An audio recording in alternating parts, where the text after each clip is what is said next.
When you look at the tech news on any given day, it can feel like just a random bunch of stuff, right? A layoff announcement here, a cool new gadget there, some company suing another.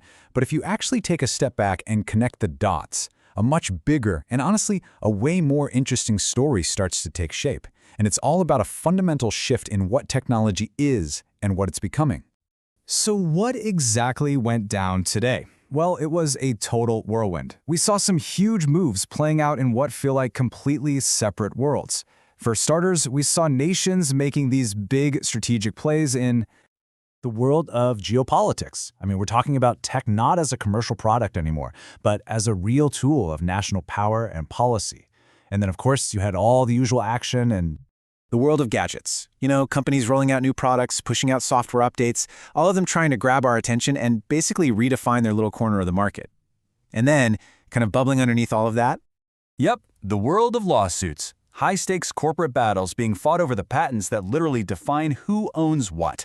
It feels like total chaos, doesn't it? But it's really not. So this is the key, the really crucial point. What we're all watching right now is this massive identity shift. It's a fundamental change in what tech companies are, what their products actually do for us, and the role technology itself plays on the world stage. Okay, so let's start with that big global stage. For the longest time, we kind of just thought of big tech as these huge commercial companies. But that identity, it is changing, and it's changing fast. They're now major players in geopolitics.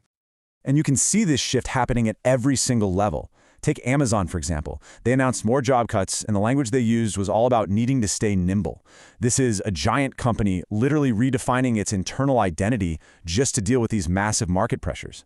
But the really huge moves are happening out there on the world stage, where tech has become a straight-up tool of national power. And what's so fascinating here is you can see the two big strategies at play clear as day. On one side, you have the American company Cisco partnering up with G42 in the UAE to build this enormous AI infrastructure. That's tech being used to build alliances, to create partnerships. But then, on the other side, you've got the USFC actively blocking hardware components from Chinese companies like Huawei and ZTE because of national security concerns. That's tech being used as a barrier, a tool to restrict. And this perfectly captures the new reality we're in. This is tech geopolitics. It's not about who makes the slickest smartphone anymore. No, the new game is all about who controls the digital backbone of the entire modern world. All right, so let's bring it from that huge global stage right down into our own living rooms. Because this identity shift isn't just happening between countries. It's happening with the stuff we use every single day. And honestly, sometimes it gets a little weird. I mean, look at DJI. We all know them for their amazing drones, right? And their action cameras. That's their identity. Or, well, it was. Because today, they launched a robot vacuum in Europe. Now, this isn't just some new product line. This is a pivot. This is a drone company completely rethinking what it is so it can become a player in the smart home. The lines are just blurring all over the place. And DJI is definitely not alone here. You've got Insta360, and they're carving out a whole new identity for themselves by going all in on the creator economy with super specialized gear, like this new lightweight 8K camera. And then there's Google. They're shaping their Pixel identity not just with big flagship phones, but with these carefully timed software updates, and even by fueling rumors of mid-tier devices. They're trying to own every part of the market, completely redefining what a phone brand even is. But this whole identity crisis, it goes even deeper than new products or national security policies. The really profound shifts, they're happening in places you might not even see every day. I'm talking about the courtroom and the laboratory. These are the new invisible battlegrounds. So, first up, the courtroom. The University of Southern California is suing Google.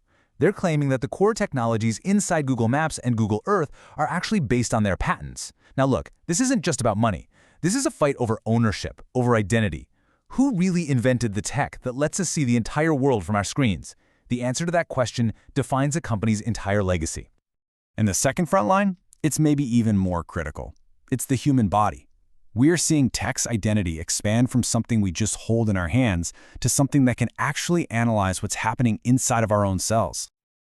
Just look at this. It's an absolutely incredible breakthrough. Researchers have figured out a way to use RNA biomarkers to detect Alzheimer's early, potentially from a simple test you could get right at your local doctor's office. Just think about that for a second. This is computing AI, and sensor technology all merging together to completely redefine healthcare. We're watching tech shift from a convenience to a core part of our actual well-being. That is a profound change in identity. And that's really the big takeaway here, isn't it? Tech news isn't just for gadget blogs anymore. This stuff is making front-page headlines because its very identity has shifted. It's become this inseparable part of our health, our security, and our entire society. So we've seen all these different pieces: geopolitics, consumer gadgets, lawsuits, medicine. The big question is, what should we be looking for as this great identity shift keeps going? Well, for one thing, we can watch the people who are actually making it happen. A new list of the top 10 most influential tech leaders just came out. These are the folks steering these massive ships, and honestly, their decisions are going to be the signposts telling us where this whole identity shift is headed next. So here's what you should keep an eye on. Pay attention to what these leaders do next. Watch how the FCC's new hardware rules start to send ripples through the global supply chain. And yeah, on a smaller scale, see when that next Google Pixel update finally drops. Every single one of these things is a signal, another small chapter in this much, much bigger story of redefinition. Which really leaves us with one final and pretty crucial question. It's obvious that technology is going through a profound identity crisis. It is reshaping itself from the inside out. But as it changes its role in our world, the real question is, how is it going to change us?